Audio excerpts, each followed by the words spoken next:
Am I muted? Oh man. All right. There we go. So as I was saying, uh, as I was talking for 2 minutes without knowing I was muted. Um, it's good mid-tier pitching and um, lots of interesting ways to take this slate. I think there's some clear under and overpricing at the pitching, and I don't think we're gonna have I think Maeda's underpriced a little bit. I think Carlos Martinez is underpriced. I think Robbie Ray is underpriced, and for that reason, I'm assuming we're gonna see some chalk on those guys. Um, yeah, yeah. Thank you. These sheets are not as good as Josh's, but I think they'll do the trick for what we're trying to do. They kind of cut off right there at the end over here, but yeah, it's the Jake show, Shark. So let me download the ownership projections. Those just came in as I started the stream when I was on mute. But let's see. Yeah. All right, so kind of what we expected. I'll load these in. Go to ownership.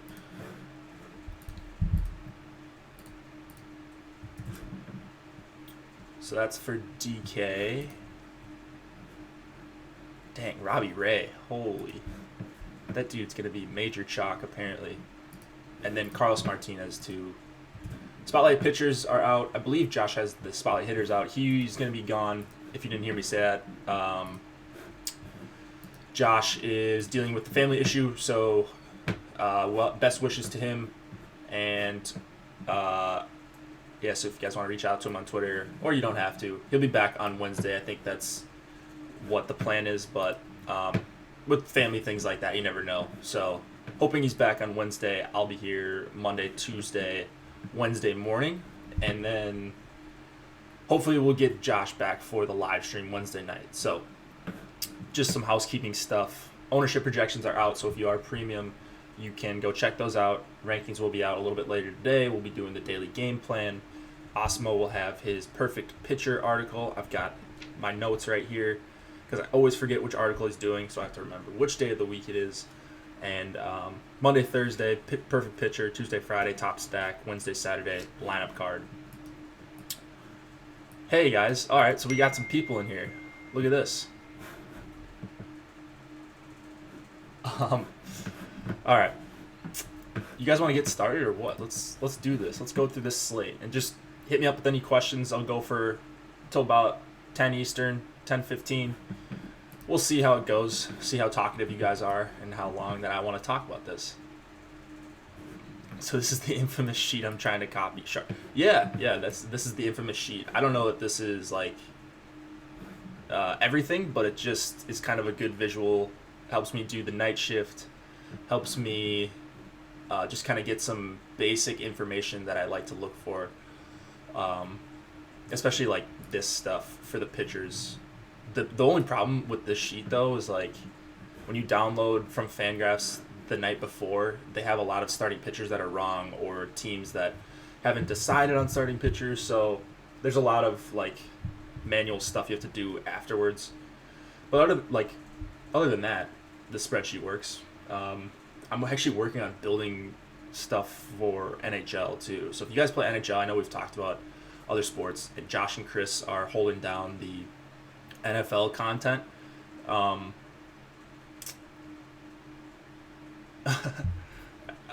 Josh and Chris are holding down the NFL content. They're really good at what they do. Check out I believe it's called the preview chapters. So I'm going to start watching those pretty soon. I've heard good things, and I'm pretty excited for NFL. I won't be doing any of this for NFL, as I'll be doing the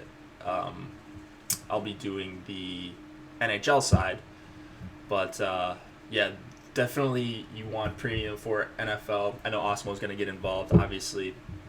I think he'll be more involved for NFL than MLB. Just it's going to be a fun season. So I have a good feeling with Osmo Premium, I'll be a profitable player. NFL is not my best sport, but who doesn't love watching it on Sundays, right?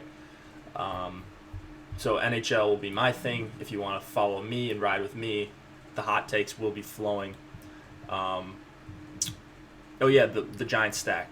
Yeah, thanks for reminding me, Aaron. We'll get to that. Yeah, Aaron, I'm hoping there's definitely an edge in NFL or NHL, um, and that has a lot to do with lineup construction, just making the right type of lineups. I think, or maybe the right format will help you become a profitable player. You still have to play the right lines and stuff, but it's good stuff. I'll show you guys a little bit how to research some sites that I go to for NHL, and it'll be fun. I'm super pumped for NHL. And the first month of NFL when I can just hunker down and play the first 4 or 5 weeks before NHL starts. So, let's get into it. All right. Where should we start? We'll start with this right here. We'll start with game number 1, Philadelphia and Boston. We got Aaron Nola going up against David Price. Nola 9K, Price 8,600. What do we got for the run totals here? Philadelphia still at 4.1, Boston at 5. Nola in a really tough spot. It's gonna be a tough go for Nola anytime you go into Fenway. I don't know how many pitchers have survived this. I know Kyle Gibson is the most recent one to do it, but you go into Fenway, you get to face Betts, Benintendi, JD, Moreland, Bogarts. If Eduardo Nunez is gonna start to hit too, I mean, good luck. I don't even think Brock Holt's that bad of a hitter either, so it's just a really tough matchup anytime you're going into Boston. I love Nola as a pitcher, but I don't think I'll get to him tonight. Boston bats, I'm not super crazy about either because I like Nola, unless they're going to be super low owned. And as you can see right here, we don't have them being very low owned. You've got Betts and JD in double digits. It's not like they're out of control, crazy owned or anything, but it's not like they're going to go overlooked. So some mild interest in Boston. Can anyone hold down these Boston bats? I don't know. No one's really held them down well this season. I mean, there's been bumps in the road for Boston, but they've been pretty awesome offensively. And just looking at their team numbers, like you look at these individual numbers, they all look great. K rates and ISOs and WRC plus, especially the top 5. That's why I always refer to those top 5 as guys I want to play. But even if you look at their team, so if you search at home against a righty on FanGraphs, so I'm just going to pull this over here actually. Let's see, can you guys see that? Let me know if you can see that. I think you can. So this is the splits leaderboard. You look at home in Boston. Just search by WRC plus kind of a catch-all statistic. Boston at the top. Look at that. 17% K rate at home against a righty. They're getting on base at one of the highest clips, highest ISO. Let's see where they're at on base. Second highest on base percentage.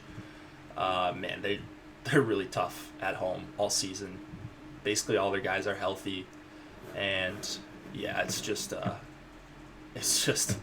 such a tough matchup. That's why I avoid pitchers in going into Boston, even as a guy as good as Nola, who limits hard contact. It's just if the power's not going to be there for Boston, he's probably not going to strike a lot of guys out.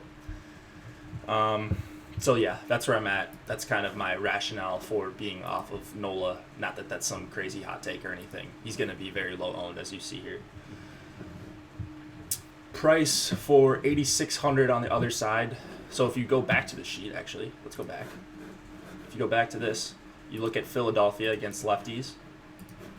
They are actually very bad, and that doesn't make sense to me because they've got Rhys Hoskins, 22nd, so well below average. They've got Rhys Hoskins, they've got Carlos Santana. As Drupal Cabrera coming over, Michael Franco can hit lefties, even though he hasn't this year. They're just not very good against left-handed pitching. Price is at home. He looks pretty good to me as far as getting swings and misses as of late. Not as many as I'd like to see. Did you get to your thoughts on Lauer yet? No, not yet.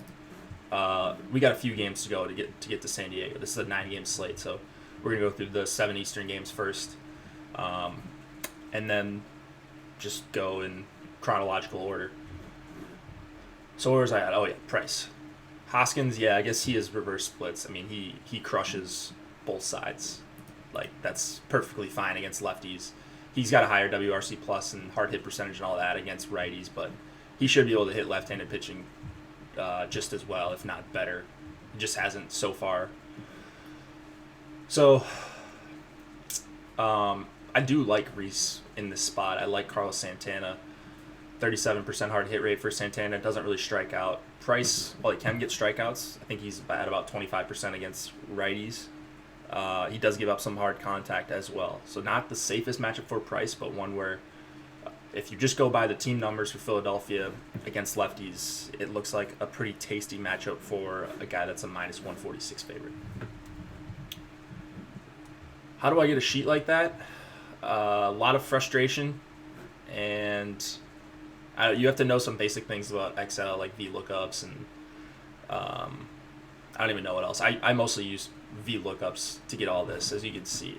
Can you guys see the bottom of my sheet here? Here, let me bring it up. Here, you can probably see it now. As you can see down here, you've got all this stuff, all this data you have to load in every day or every couple days. And wait, can you see that? I don't know. Oh, now you can. All right, there we go. So you've got like all this data you have to log in here. Every couple days I upload the hitter stuff every week or so, or maybe midweek. You've got the batting orders that you have to download, average exit velocity, the ownership percentages, and that all kind of gets spit out in this based on a bunch of formulas that I have. This took me a lot of time, a lot of trying to learn what Josh was doing. Josh's spreadsheets are insane. So from someone that is making one currently, it's frustrating at first if you don't understand. It's frustrating even if you do understand Excel, I think. Just trying to visualize how you want the data to appear on your sheet. That's what I had to, like, I would like wake up in the middle of the night and be like, oh, I could like do this and have this VLOOKUP. Like that's how much work I put into this, and it's still not anywhere close to something that Josh could do in probably 5 seconds. So it's really tough. A lot of work, or you just find someone that's good at Excel and tell them what you want, like what you're looking for, and they could probably whip it up for you in a couple hours or less. Anyways, let's go on to the second game. Yeah, I scrapped mine, and I use VLOOKUP, and then I use like helper columns like for the DK salaries. So like the DK download starts right here.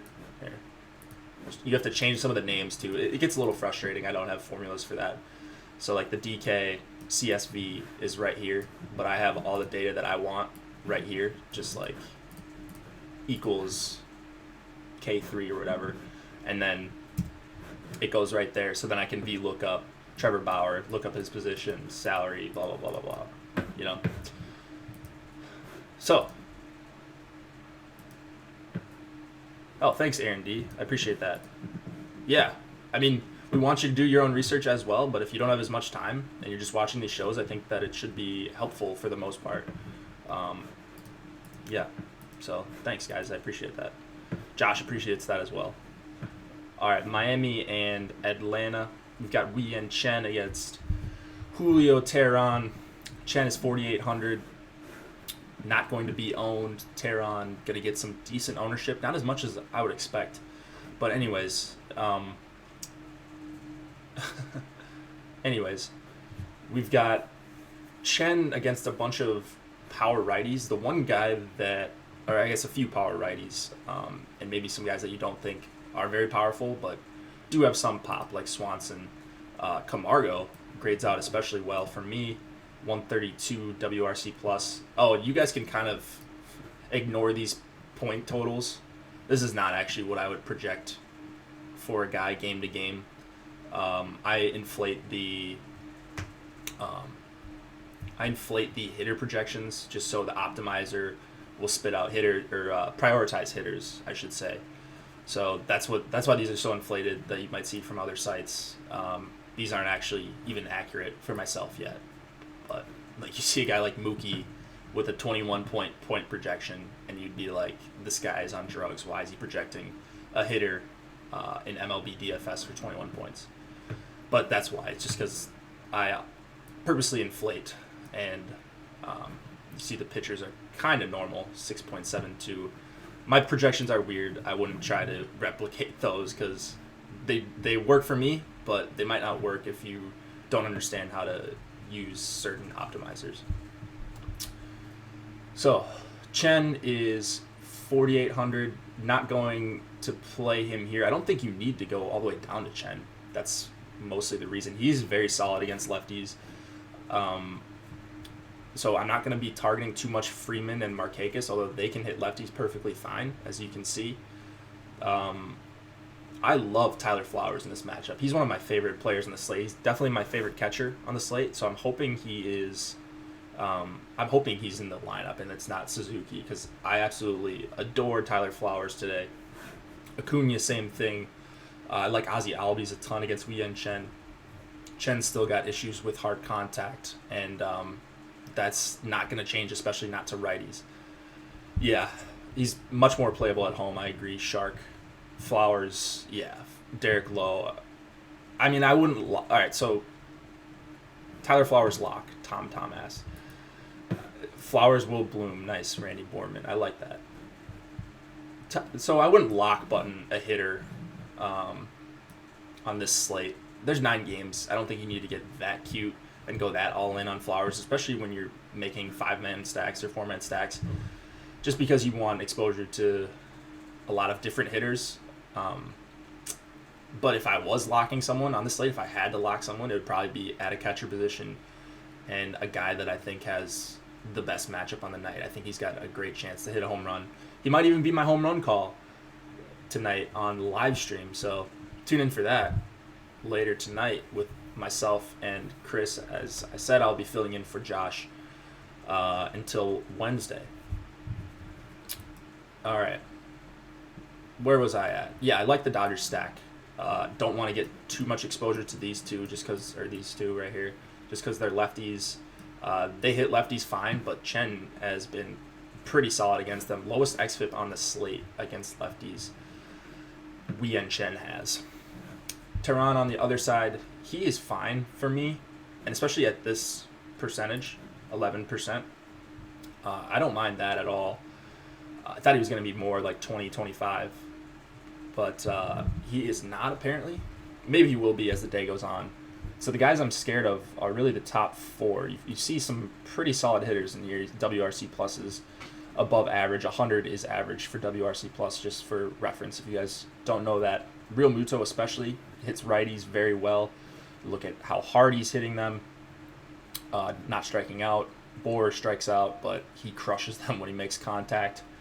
And then I just think Brian Anderson's a good hitter, especially against lefties, but against a guy who can get wild like Tehran, who struggles with walks, I think it's an especially, I wouldn't say like a good matchup, but one where you're going to get the Marlins stack at like 1%, and I'll have a bunch of mini stacks with these first 4 right here. Or a combination of the first 4. It might be 2-man stacks, it might be 3-man stacks. I doubt I'm going to have a ton of full-on Miami stacks. I don't think it's that good of a spot. Tehran can be very good against righties.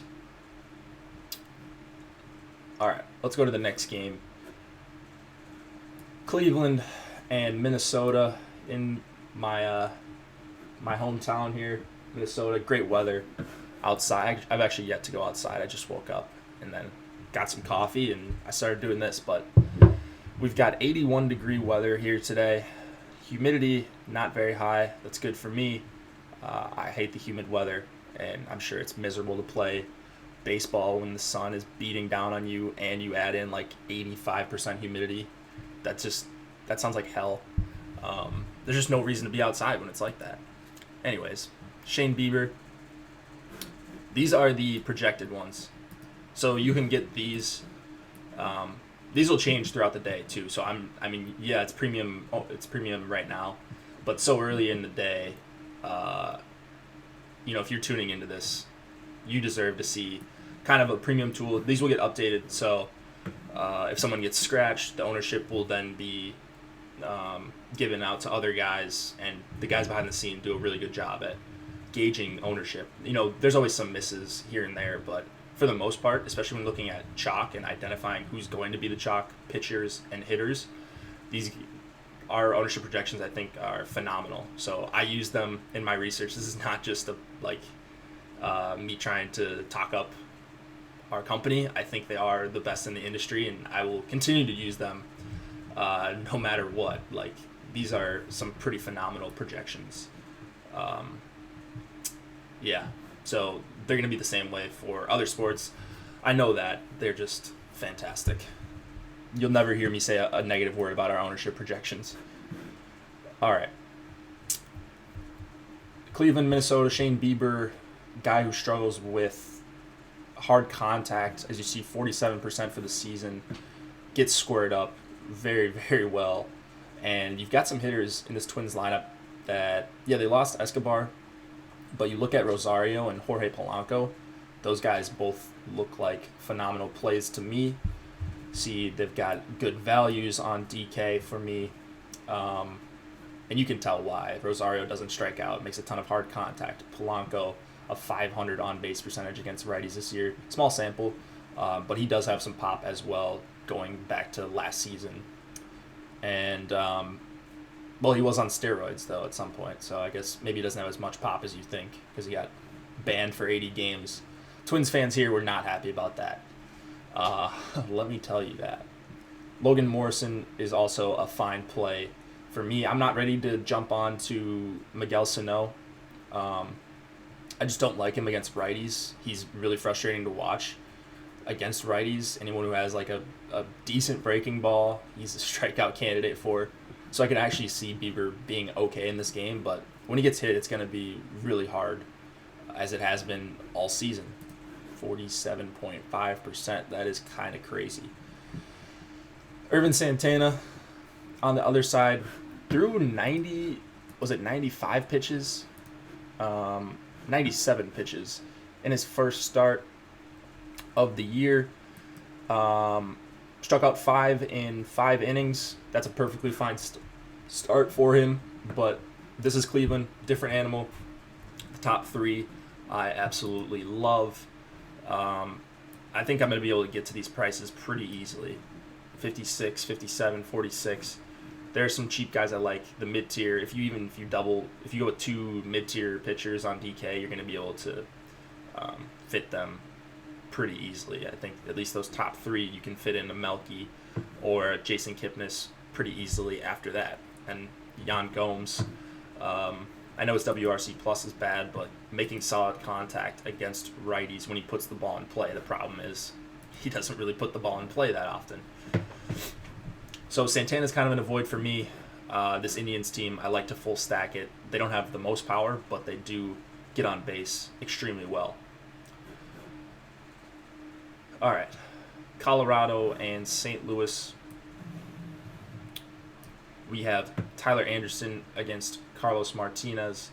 Anderson 8,200, Martinez 7,900.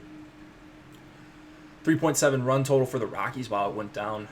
And then the Cardinals at 4.4. So this total was at 8.5 last night when I did the night shift. Down to 8 here. Carlos Martinez is going to be very highly owned, as I expected. If you look at spotlight pitchers, you can see why. And it's just a really good matchup against Colorado. When you get them outside of Coors, especially against a righty, they become a well below average team. So they're obviously aided by the Coors weather, that hitting environment, and you get a guy in Carlos Martinez who he's definitely volatile, but when you get him against righties like Iannetta and Thompson and Trevor Story, even though he's done a better job against righties, Ian Desmond, Nolan Arenado, you get all these guys on the wrong side of the platoon split, and 8.5 total is indicative of a blowout? I don't think so. But you get these guys on the right side for a guy like Carlos Martinez who's striking out 26% of righties, going to give up some hard hits, and I like Blackmon as leverage if you're not going to Carlos Martinez, but I think Martinez is a perfectly fine play. I think that is fine chalk. I don't think it's bad chalk. So I will have some Carlos Martinez, probably more of him than Robbie Ray, just looking at these ownership projections right now. All right, let's look on the other side. Tyler Anderson, I went out of order here. Anderson's a guy that I like a lot, but the Cardinals lineup is so righty heavy, and they just rake against lefties over the last month, especially. If you look at this, again, we'll just do some research on stream for you guys. This is stuff that I've already gone through against lefties over the last month. And this isn't a great sample size, but it sort of gets me to where I want to be at. 360 plate appearances against lefties for the Cardinals as a team. 131 WRC plus. They're hitting for power. They're getting on base. Those are the things I look for in a team. And Ozuna's starting to hit. Just hit another bomb last night. This just looks like a dangerous team for a lefty, even one that I like a lot. So it's kind of an avoid spot for me all around. Not going crazy on anyone in this game. Besides maybe Carlos Martinez, if his ownership projection starts to drop and that ownership starts to go to Robbie Ray, I think he's a perfectly fine pivot if he's going to be half the ownership of Robbie Ray. Texas and Arizona. Yeah, Teheran could. I mean, if he's got his best strikeout stuff, Teheran can strike out 10 Marlins. Marlins aren't a great strikeout matchup, but Teheran is certainly a guy that has big strikeout upside from game to game. Texas and Arizona. We've got the other chalk pitcher here, Robbie Ray, going up against Martin Perez. Perez is minimum salary on DraftKings, as he should be. I absolutely despise Martin Perez. He's one of those guys where I have not gotten right. It feels like I've gotten him wrong more than I've gotten him right, and that's probably because I stack against him every single start, and he doesn't get blown up as much as I would like him to. You look at his xFIP against righties, 573. That's awful this year. A lot of line drives, 48% hard contact, a ton of pulled balls. I'm just envisioning these Diamondbacks being able to tuck balls into the left field corner and get them out. Pollock and Goldschmidt, especially, two of my favorite plays on the entire slate. Absolutely love those guys. But then, so those guys will be owned for sure. You see right here, 31, 21. But this is what I really like. Ketel Marte, he's been crushing lefties this year. 45% hard hit rate almost, under 10% K rate. He's going to put the ball in play against Martin Perez seemingly every time. If he faces him 3 times, I would put money that he puts the ball in play every single time. And Perez is giving up 48% hard contact, while Marte is creating 45% himself. Big ISO there for a guy that you wouldn't expect to have much power, but 268 ISO against righties or against lefties.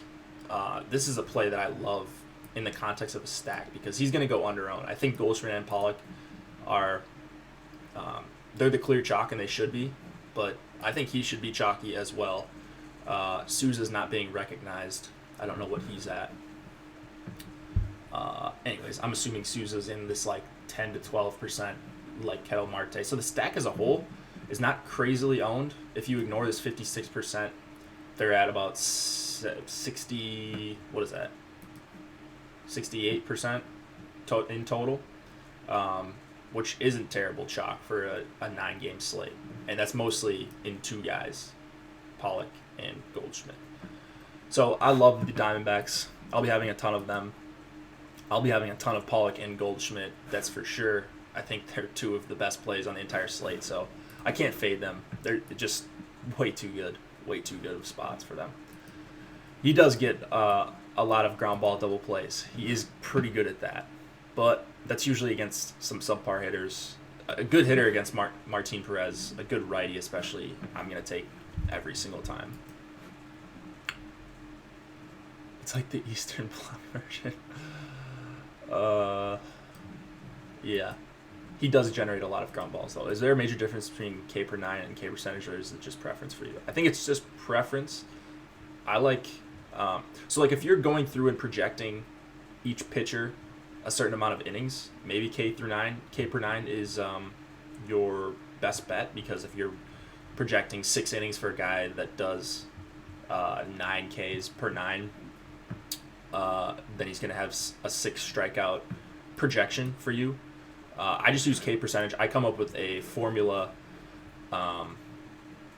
where I put important stats in for pitchers, or stats that I deem to be important, and I come up with a numerical value for each pitcher, and then based on their average amount of points that they score per start on DK and their matchup, then I make a point projection off of that. So that sounded probably confusing, but I don't project like innings like Josh does. Josh projects like he might have Martin Perez for 4 innings here. I don't care about innings. I just want DK points. That's why strikeouts are king. Innings aren't as important to me. On DK, you want a guy to go deep, and to get strikeouts, you need a guy to go deeper, but I'm just not interested in projecting innings for my pitchers. All right. Where was I at? Oh, Robbie Ray. Here we go. Robbie Ray gives up a lot of hard contact. There are some decent hitters on this Texas lineup. You see, it can be a pretty dangerous lineup. It's not like they don't have good hitters. Chirinos can rake lefties, but 35% K rate. Odor can hit lefties, but 22% K rate. Chu can hit lefties, but 24% K rate. So super boomer bust spot for a guy like Robbie Ray. We're getting almost no ownership on the Rangers, and for a guy that's 50% owned, that gives up 56% owned, that gives up a ton of hard contact, that just screams to me leverage stack, or at least I want to be over the field on Texas. Ray is not immune to blowups, so if you just look at his game logs, well, no, you don't even have to look at his game logs. Just look at his hard hit percentage, 43%. Very good xFIP, swinging strike rate, O-swing rate is fine, all of that. But I don't have him being that great of a value on this slate, even though I think he is underpriced. Actually, that doesn't make sense. I think he's underpriced, but I don't think he's the best value. I think he's a fine value, but not. I think you can find better values elsewhere because of how bad I think the DK pricing is today. So when it's 56%, could he get you 25 DK points? Yeah. I think there's no doubt about it. He could get 10 strikeouts in 6 innings against this lineup. There's so many potential strikeouts, but there's a lot of power too.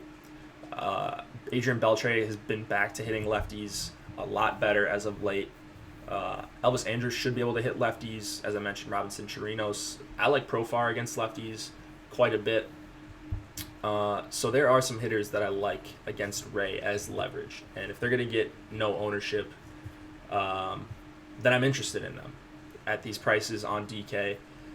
Their prices look inflated against a guy like Ray, but that's just going to make more people get off of them. And like I said, I don't think I'm going to much Garrett Kroll tonight.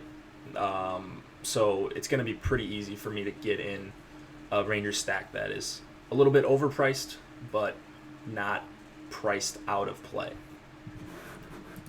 So there's my spiel on Ray.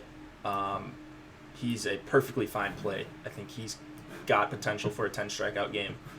And I may come in near that ownership percentage, but I'm definitely going to be over this right here on the Rangers. And that's aggregate percentage, so you add up all of these. So I'm going to be over 5% Adrian Beltre, over 3% Andrews. I'm not going to be having 12% of my total teams as Rangers stacks, but you know what I'm saying here.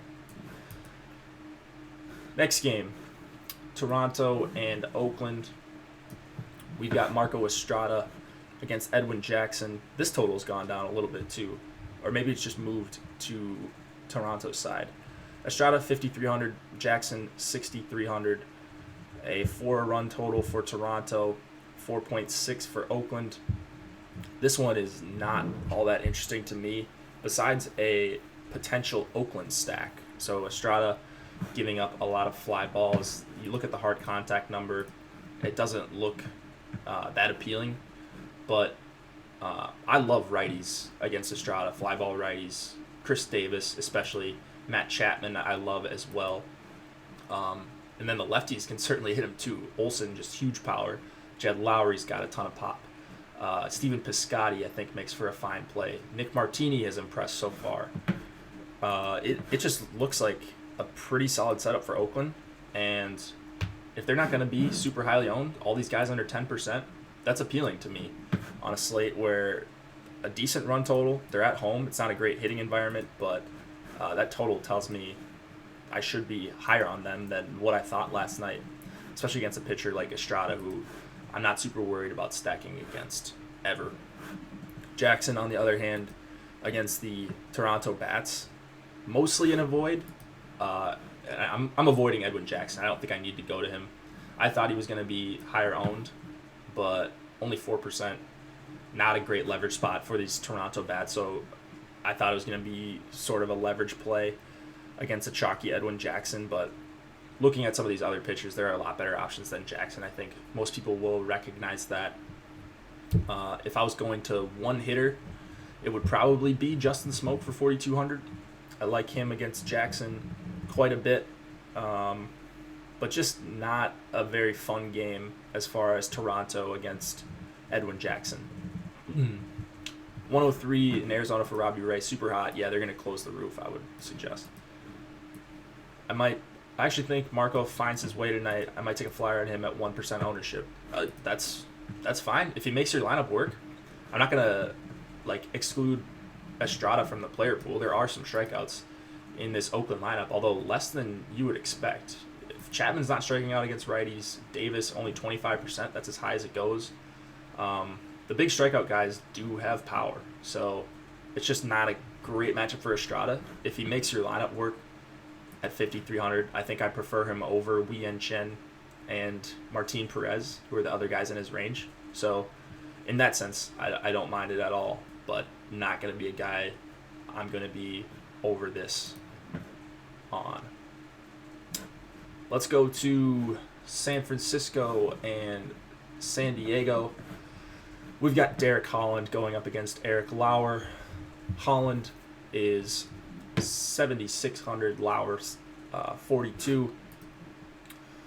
4.0 run total for San Francisco, 4.1 for San Diego. Derek Holland, yeah, so he's someone that I actually like tonight, and he's someone that I was hoping people wouldn't own. He wouldn't be high on the ownership projections, and I was pleasantly surprised. So about as low as you could go. Yeah, he scares me too, but not as much for 1% when Robbie Ray is 56. So the thing, here's my, and I'll just go to the spotlight pitchers so you can see this. This is my article from today. It's just hard to ignore his strikeout numbers against righties. And that's my reason for wanting to play him. 27%, and it kind of makes sense. Almost a 20% whiff rate versus right-handed hitters against his slider and his curveball. So two good pitches to get righties out on. Not necessarily the slider, you wouldn't think, for a righty, but for a lefty-righty matchup. But it's an ownership play, and Holland's been a lot better than I expected this year. I thought he was a fluke at the beginning. He wasn't getting the swinging strikes, but you look at his, I thought he was a gas can too. You look at his swinging strike rate earlier in the season, and I'll just bring it. I actually have it pulled up right here. And it wasn't very impressive, and he was getting the job done. He was getting strikeouts. Now, so ignore these because he wasn't starting these games. The swinging strike rate is going to be inflated because every pitch is weighted a lot more in relief appearances. So ignore the relief appearances. Look at these where he's starting. He's getting swinging strikes, 16%. He's getting chases, 35. Got a lot of chases in that last start. This is super impressive to me against a Seattle team that doesn't strike out that much. They don't chase a lot. They got guys like Gordon and Segura in there. Nelson Cruz, Mitch Haniger against lefties, and you're getting chases and 12% swinging strike rate. And let's see how many pitches he threw. It was over 90. It was 95 pitches. So he only got 4 strikeouts, but the underlying numbers look really solid to me for Derek Holland. And yeah, 44.9% hard contact for righties. Yes, so scary. I agree. It's not a perfect spot for Holland. It is a very good spot, in my opinion. You look at the hitters you look at San Diego as a team. Here's where we're at, 2018. Let's look at them as a team. 25% K rate against lefties, 88 WRC plus, 164 ISO. That's actually okay, but under 200 on base percentage. I think Holland can get the job done. In that, I think he can get you 18 to 20 points. Can't see the numbers on Texas and Arizona. What do you want to see? You can find out. This is all from FanGraphs. This is from DK, obviously, but these numbers are all from FanGraphs, as are these. So, anyways, San Diego is striking out a ton against lefties. It's a great park, 4-run total. I don't think anybody's going to play Holland. And if for some reason Robbie Ray doesn't get the job done, you are going to have a different lineup with Holland. He's a little bit cheaper. Or you could have the same lineup, and everyone with Ray can flop because Ray gets hit hard, and maybe your Texas stack goes off with Derek Holland. You don't need Derek Holland to get you 30 points tonight.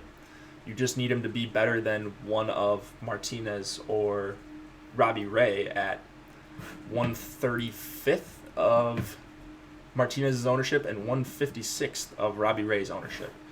So he's just not that far behind Ray and Martinez, and ownership would suggest that he is. So it's an ownership play. I think Derek Holland is a little bit better than what I did even a few weeks ago play.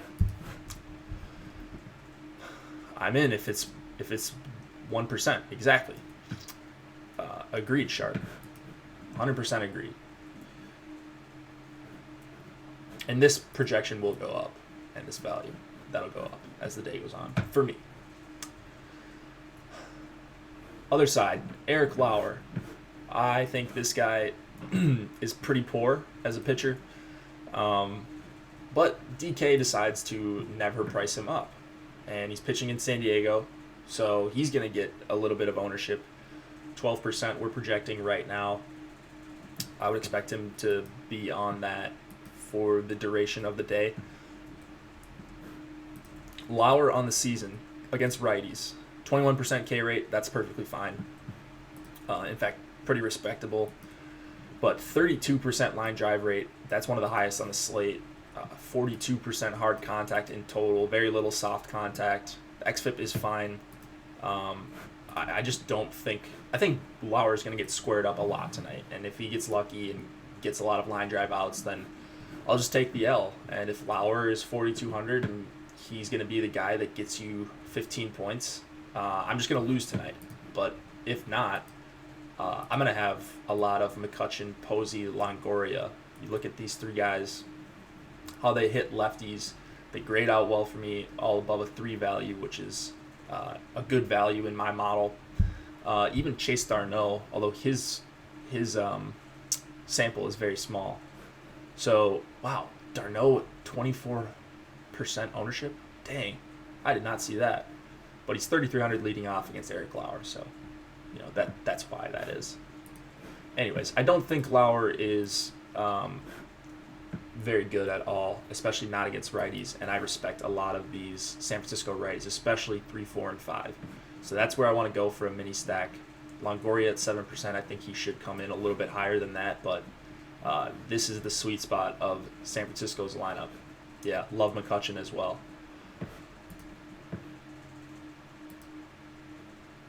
Did you talk about Kenta Maeda? We did not talk about Kenta Maeda just yet. That game will be next, like Shark says. All right, are we done with this game? San Francisco and San Diego. What do you guys think? We're probably done with this, right? Yeah. Yeah, we're probably good with that. Let's go to Milwaukee and LA. Freddie Peralta against Kenta Maeda. Peralta 8,500. Maeda 10-1 on DK. Some players have an NA. That's just a error on the spreadsheet. So it doesn't recognize hitters very well, pitchers hitting statistics very well, because they don't have a big enough sample for my model to get recognized by this VLOOKUP. So that's why you get a lot of NAs, or guys like JT Riddle. I always have to change his name because he's got it's J.T. on some sites, and then other sites it's just JT. So it's stuff like that, or guys like Steven Duggar who just don't have enough plate appearances to qualify for my model just yet. So I have to fix that. That'll be something I work on next year. For now, it works. Peralta, Maeda, not interested in Freddie Peralta. I was riding the bandwagon for a while with him, but I'm sort of off of him. And especially in this matchup, 8,500, there are quite a few better options in his price range that I like. He's a guy who struggles with hard contact, 38% to both righties and lefties.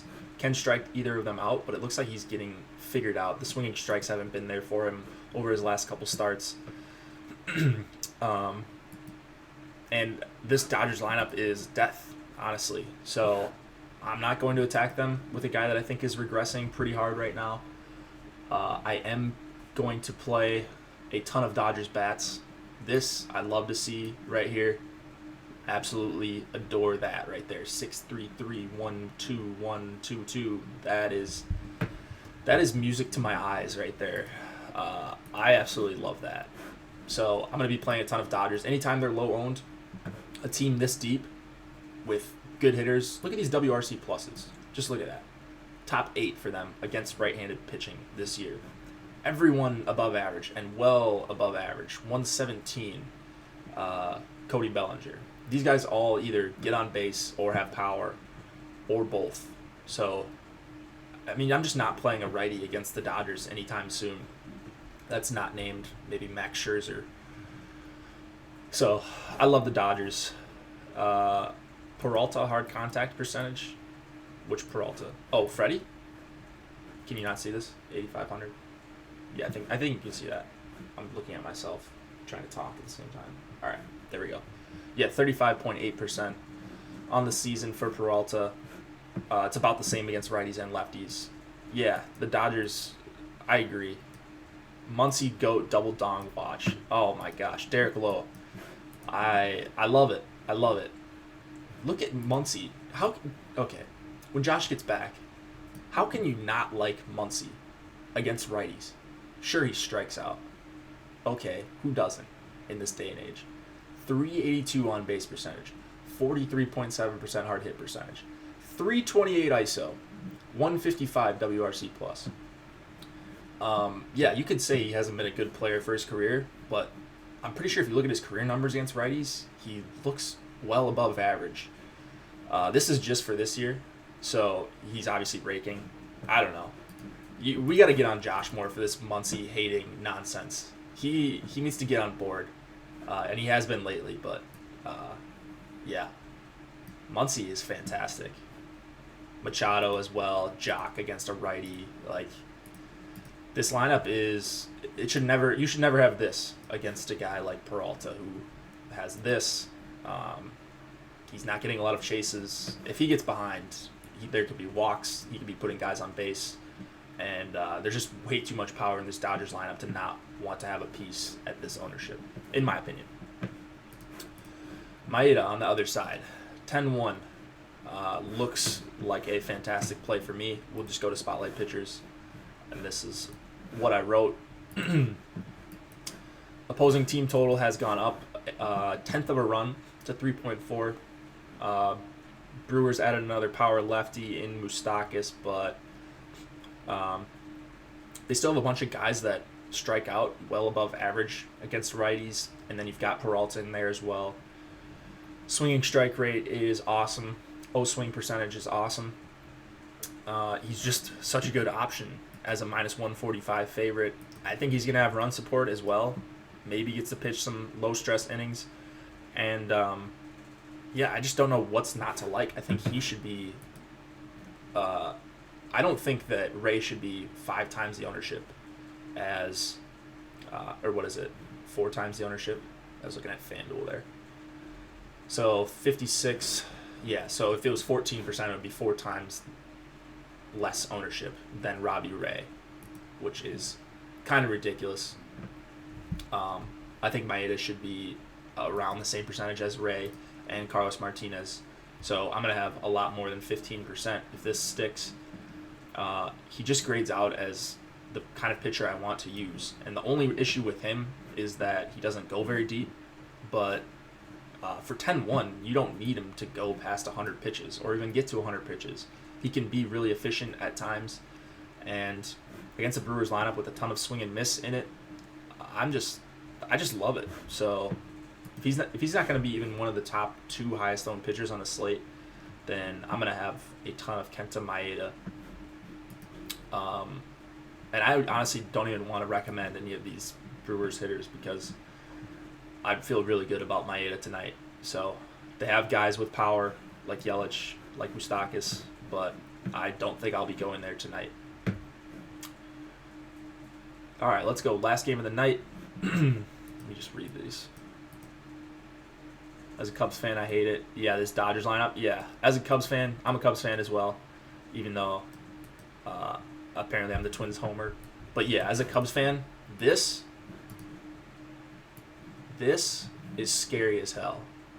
Now you throw in Kershaw, Stripling, who's been awesome. Like they just, I'm forgetting about Dodgers pitchers too. I know I am. But like Kike, you throw in Kike against a lefty. Kemp rakes lefties. Like they just Puig batting 8th. This is absurd right now. So Cubs fans are pretty scared of that, I would think, and good reason to be scared, especially after what they did last year in the playoffs. Justin Turner's not even in this lineup. Look at this. You add in Justin Turner, a healthy Justin Turner for the playoffs.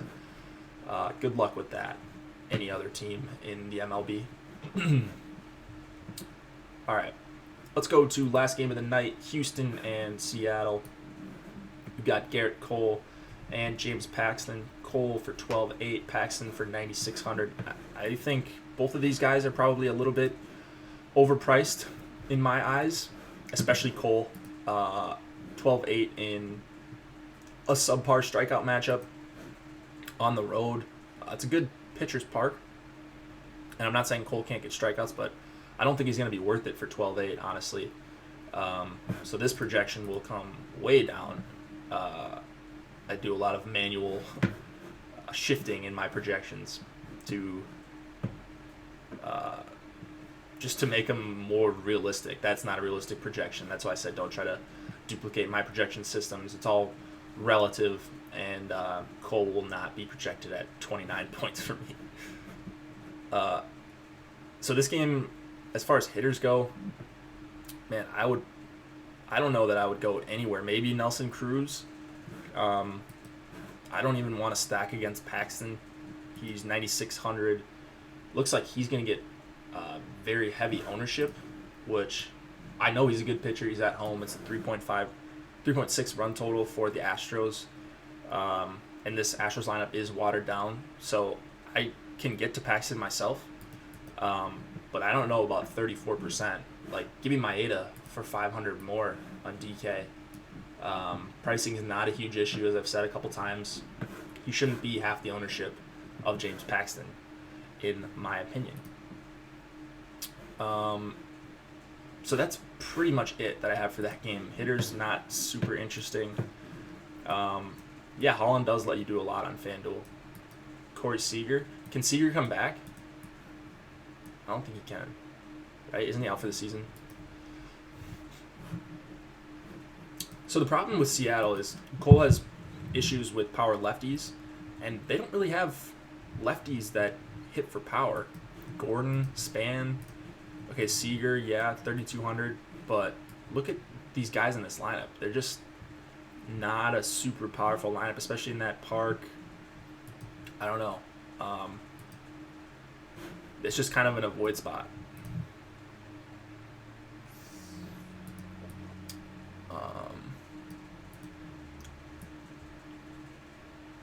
Oh yeah, true, Giancarlo, true. Yeah, let's do some questions. If you guys got any questions, or if you want me to talk about anything or whatever, we got a couple more minutes, I think. If making one lineup, you going Maeda Ray? I'm pretty sure Maeda would be in there if I'm going one lineup. I can't say for sure because I'm doing 150. I think I'm already entered for the. I think I'm already entered for the mini max. Let's see, and then I'll enter in a bunch of other stuff. So yeah, got in that. So I'm making 150 tonight. There's no doubt about that. But yeah, I would go with Maeda, maybe Derek Holland, just as an ownership pivot. I love Portillo's hot beef and gravy sandwich. Yes, Aaron D. Now you're speaking my language. Best SP 1 and 2 in cash. Your favorite if you were playing cash. Yeah, I'm going in the mini max. Tom. Your favorite if you were playing cash. So I would probably go Maeda and Ray in cash or Carmart. If you want to, man, I don't know. I think I would go Maeda. Yeah, Maeda and Ray. You could go. These are my top three right here: Martinez, Ray, and Maeda right here for cash. Oop, Maeda, right there. Those are my three favorites for cash if I was playing. But yeah, love Tyler Anderson on the road. I actually like playing him at home quite a bit because in Coors, many people just avoid pitchers in Coors, which is fine. And I would like him on the road here, but just these righties, it's just so tough for any lefty going into St. Louis, especially if Ozuna is going to start hitting. Like, he hit a home run last night. He looks healthy. And if Jose Martinez is in there, DeJong has power. Yadi Molina hits lefties very well. Matt Carpenter hits lefties really well. It's just tough, man. It's just a really tough matchup for Anderson, and it's not like he's priced at $6K. So, yeah, that's where I'm at.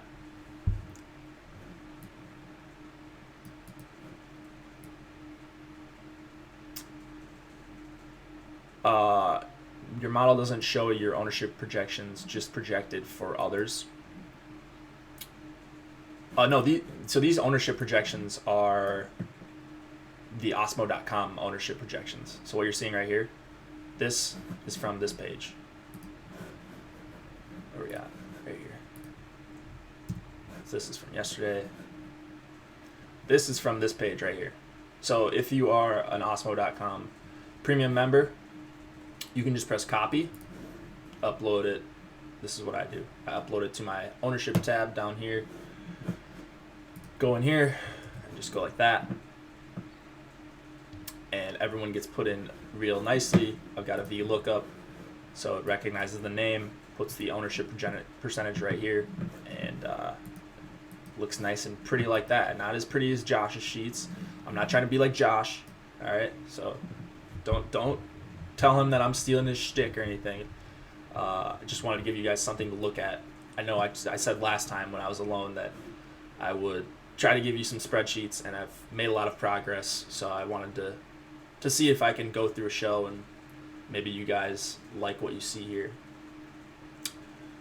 And I'm going to try to be doing something like this for NHL, so we shall see if it looks as nice as this. Personally don't like to differentiate at pitching because that's the only position that can give you minus points. I mean, I like to differentiate at pitching when you've got Mega Chalk and you've got a guy that I think is so Derek Holland. So you've got Mega Chalk, you've got Robbie Ray at over 50%, you've got Carlos Martinez at 34, Paxton at 34. That's taking up over half the ownership on the entire slate for pitching. So if you get Holland at 1%, and let's say none of those guys go over 20 points for whatever reason. It's just a crazy GPP night. And you've got Holland, and somehow he gets you 7 innings, 5 strikeouts, and he gets you a win or something, which is, I think, plausible here in San Diego against this terrible team, then you're in a really good spot. Even if he matches those guys, I think you're just in a really good spot because you're going to get a different lineup construction. So I don't mind differentiating at pitcher when I think there is a clear pivot at much less ownership. And Holland is exactly that for me tonight.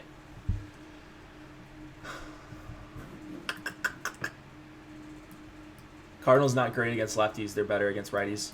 For the season, I think that rings true, Lorenza. But we looked earlier at the splits leaderboard on FanGraphs. So you just go versus lefties for the season. Cardinals 9th in WRC plus.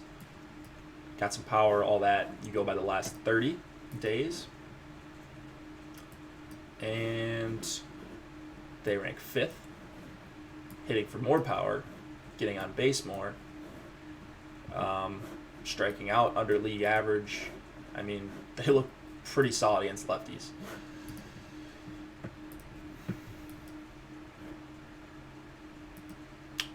Rocky Stack will definitely be contrarian, Lorenza.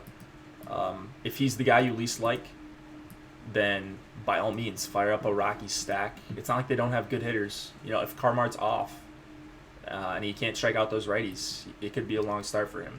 Same thing with Robbie Ray. I mean, he's just a guy that struggles with hard contact all over the place. So you've got some Rangers hitters that are all or nothing. Well, if one guy hits a 2 or 3 run homer, Ray could be buried, and maybe a Rangers stack all of a sudden is at the top of the standings. So I'm going to have over the field on the Rangers for sure. 50% ownership is kind of crazy for a pitcher on a 9-game slate.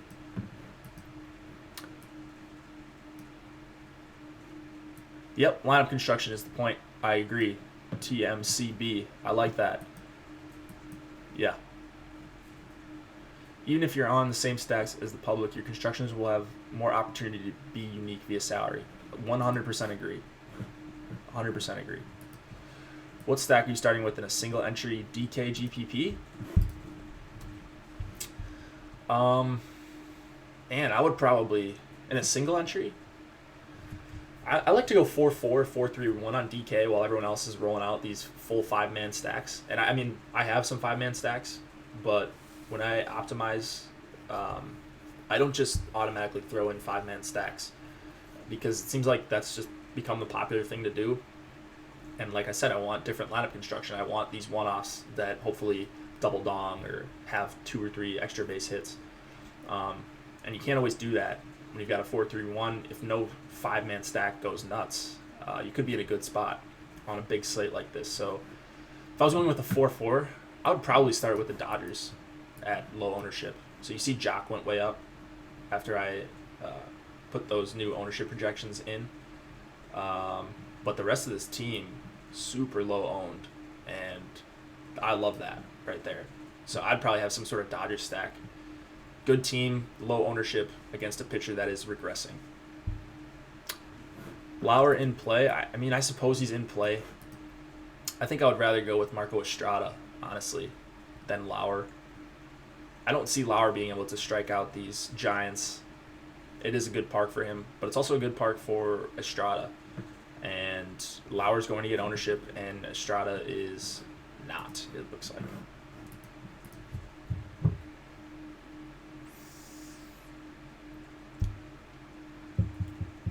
Any weather concerns? None that I'm seeing. None that I'm seeing, James. Yeah, TMCB. I really like what he or she is saying in chat. With one of them, Holland, that's saving dollars filters into stacks construction and gets you places others can't. Exactly. It's all about different lineup construction. So that's why I won't have as much Ray and Carmart. I want to have a bunch of Maeda because he's going to get me a different lineup construction. I want to have some Holland. He's going to get me a little bit different, although he's in that same price range. So I just want a variation, as much differentiation as possible with my lineup constructions, while still projecting similarly. Which of the top pitchers are you most uncomfortable with? Most uncomfortable with?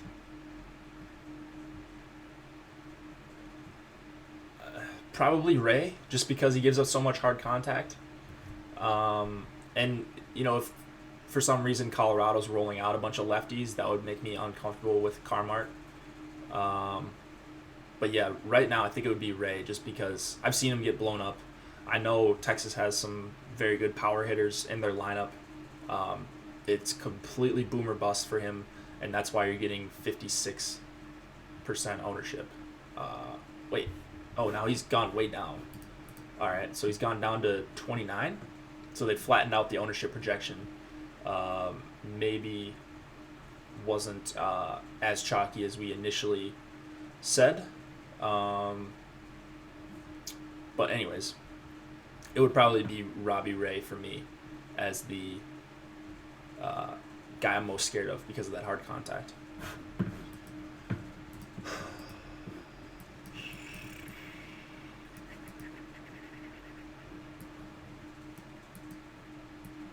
Paxton should dominate this lineup. Huh? I mean, he might. He might dominate that lineup. I don't know. It looks like we have ownership that's flattened out. So less on Ray, less on Carmart. But still some pretty good chalk for a 12-game slate on Robbie Ray and James Paxton.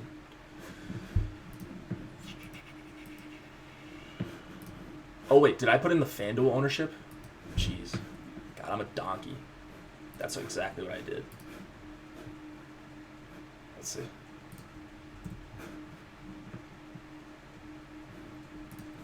All right, so just ignore what I just said over the last 2 minutes. Let me put this ownership back in here and show you guys. If you stuck around this long, you deserve to see this. So, all right, back to normal. I was going to say, how did we drop 27%? Man, I got to watch what I'm doing. Someone's got to look out for me. That's why I need Josh with me on this show. 56% for Ray. Can you see that behind my big head here? 56%, 34% for Carmart. All right, so it's what we expected. Make sure you're downloading the right ownership projections based on FanDuel or DraftKings. That would be helpful when you're trying to make your lineups. And you can get these ownership projections by signing up for Osmo.com Premium. How do you use ownership projections building lineups? Well, you can just see who you want to be over and underweight on as a team.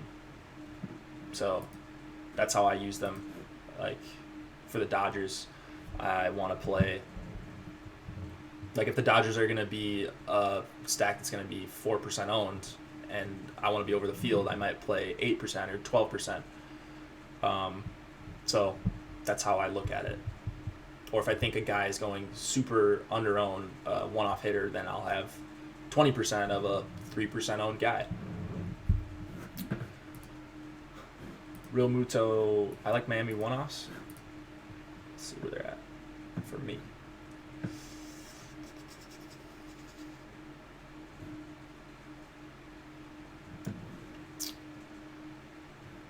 Yeah, I mean, they're not that cheap, but I like Real Muto a lot if you can afford $5K. He just hits righties really well. Would you rather 3-2-1 or 4-4 of stacking 2 lower owned stacks?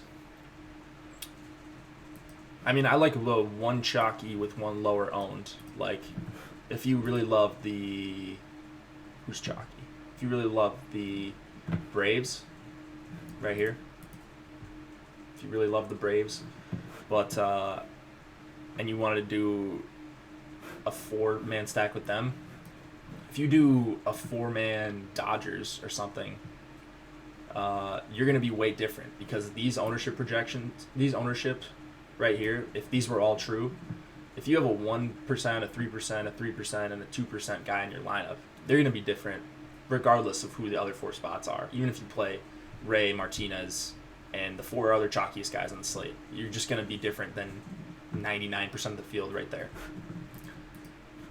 Does percentage change based on the entry max in a tournament, in your opinion? Do my percentages change, or do our ownership projections? How is ownership calculated?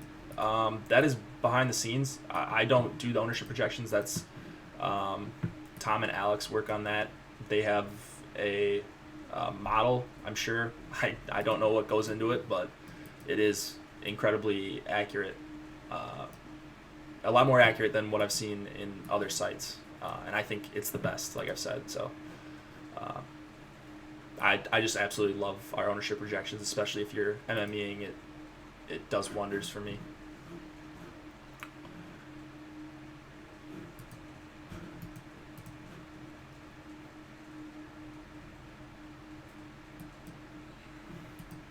ATL could be bad chalk.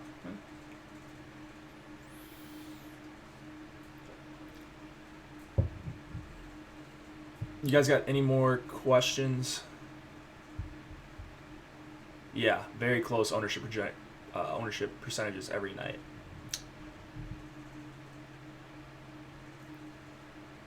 Oh, yeah.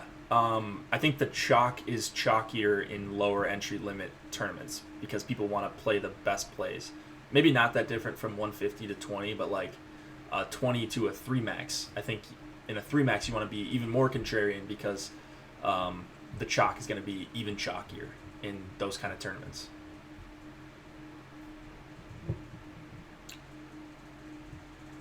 Yeah, the site percentages, the ownership percentages on the site, Michael Baker, are based on mid stakes. I think that's what Tom tells us.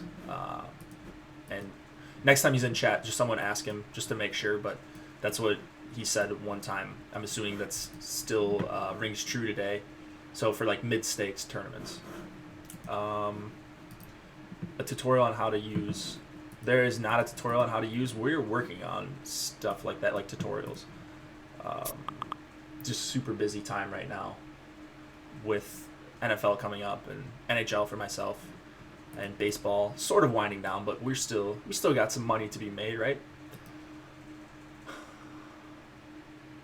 What do you use for lineup optimizer? Fantasy Cruncher, RG Lineup Builder has a free one. I think it's called Lineup HQ. So if you just search Lineup HQ on Google, you can find that. That's a pretty good one. What are your favorite tournaments on DK? The Minimax, I think, is fantastic. I mean, I always play the Minimax. It's 16% rake, I think, but I mean, there are a lot of bad lineups at lower stakes, so I figure if I put in 150 good ones, or maybe well correlated ones at the very least, I think I have a huge edge in that, and that's been true so far. So I'll continue to play the mini max until DK doesn't allow me to. I'm hoping they have a mini max for other. I know they'll have it for NFL, but I'm sure they'll have one for NBA as well. It's just been a big hit, and it helps lower stakes players MME for $150 instead of whatever the $8 tournament is, over $1,200. How much for Josh's model? I won $250 this weekend. I think Josh's model is worth more than $250. I honestly think mine's worth more than $250 based on the amount of hours and frustration that's gone into it. But yeah. I don't know. You're gonna have to ask him, Matt 1 milli. How much does he think his model's worth? How much does first get in the Minimax? I guess we can just go to this really quick. Let's see. Let's search the Minimax. Minimax. 2,000. 2,000 to first. 1,500. 250. Yeah, good stuff. I love the Minimax. I love that they started that. That's how I started getting into MME a little bit, and had success in it. So I hope they keep it around. Does FanDuel pay less people and pay out more in their tourneys? I don't think so. I think they might. Less percentage of people make cash on FanDuel.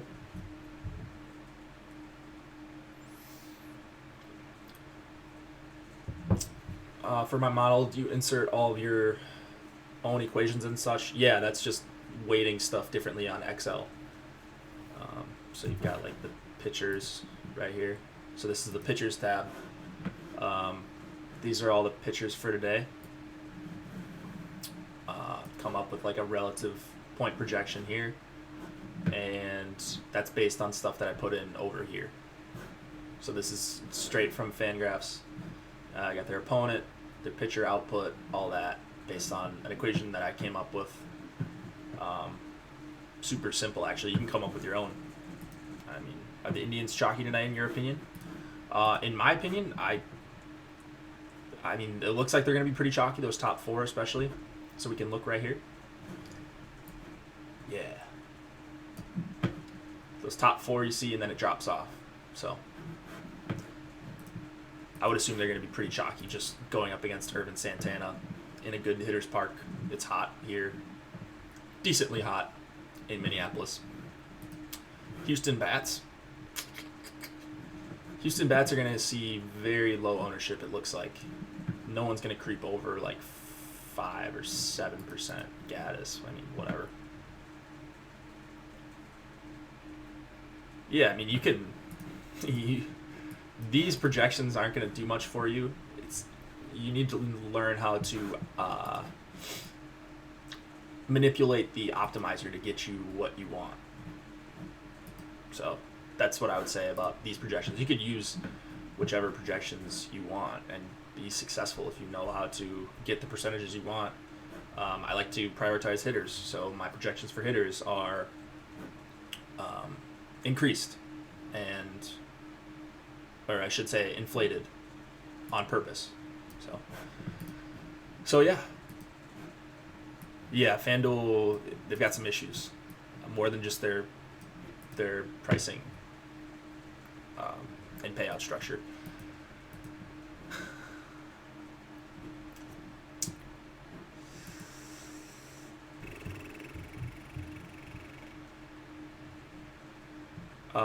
Can you ask Josh to post his projections on the website every morning for his premium members?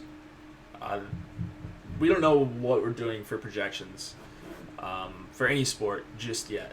We're trying to figure that out. So that's been talked about, but I don't know if Josh is willing to do that.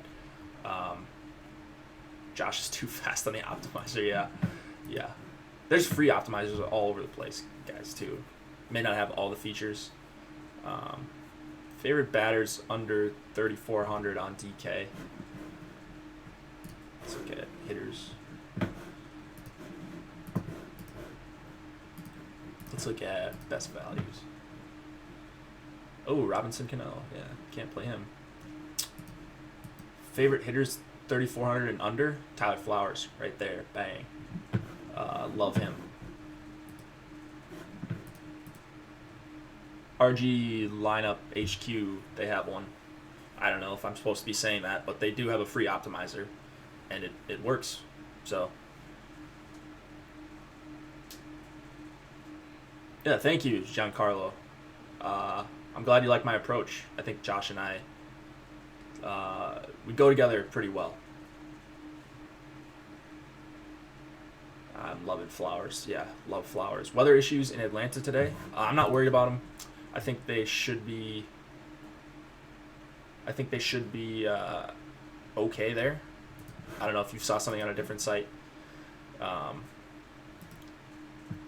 where it might be orange or yellow. I don't know. I haven't looked at any weather stuff, but it looks like everything is fine.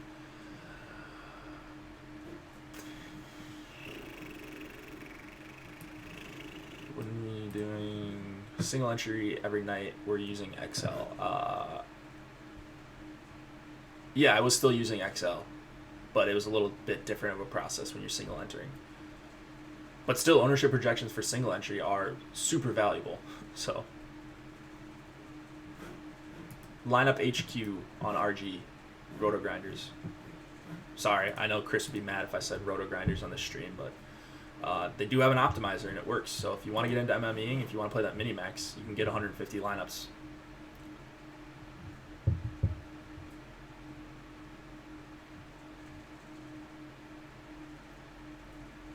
I don't like Edwin Jackson. You can rewind the stream later. I don't use labs. I've never used labs. Still mad at Josh about Osterley. You mean me? About Osterley?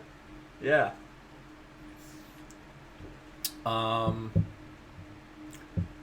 Any love for Jackson? Yeah. This is my full-time job, yeah. Still mad at Jake about Osterley.